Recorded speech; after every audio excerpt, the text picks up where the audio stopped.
Now recording. Good evening.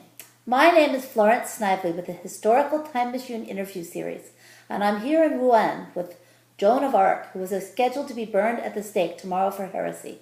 Ms. Arc, can you tell me about yourself? Why so formal? Just call me Joan. Okay, so Joan, why are you here?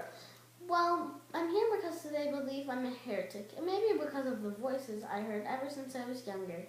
Voices? Yes, voices. They were strange, and no one believed me when I told them. But I believe that they come from St. Catherine, St. Margaret, and St. Michael. Who are St. Catherine, St. Margaret, and St. Michael? St. Margaret and St. Catherine were Christian women who were killed for refusing to marry non-Christian men. St. Michael was an angel. He led heaven's forces against Satan and is the patron saint for the French army. So what have these voices been telling you? They told me that I should pray, go to church regularly, and worship God.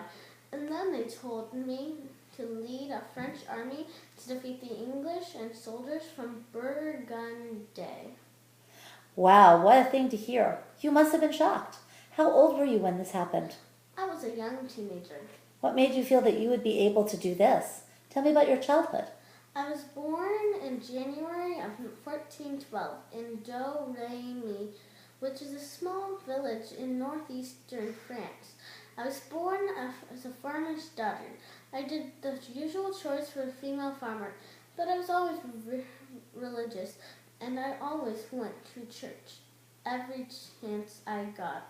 So then the voices told you to go raise an army. What did you do first? I went to the Dauphin, who is the prince, but not crowned because of foreign invaders taking over the country, because I needed his permission. So they just let you go see the Dauphin? That's hard to believe. But that's not what happened. There's a man dressed as the Dauphin, in the Dauphin's clothing, posing as him, and he was in the crowd dressed like an average nobleman.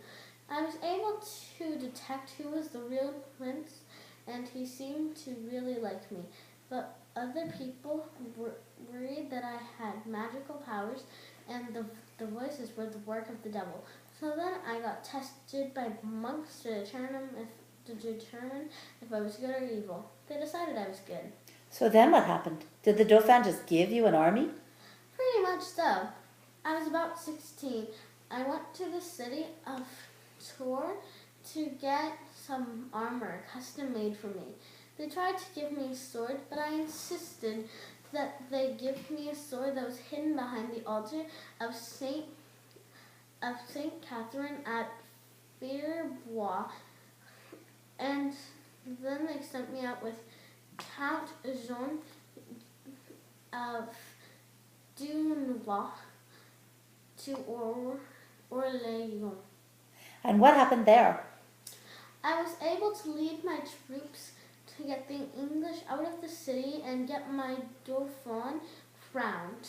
Obviously the English and their friends from Burgundy weren't too happy about that. No, in fact, they captured me in 1430 in a city near Paris. Where were you imprisoned? Well, I was sent to the fortress of Beaulieu, but I kept trying to escape because the voices told me to, so they moved me around a lot.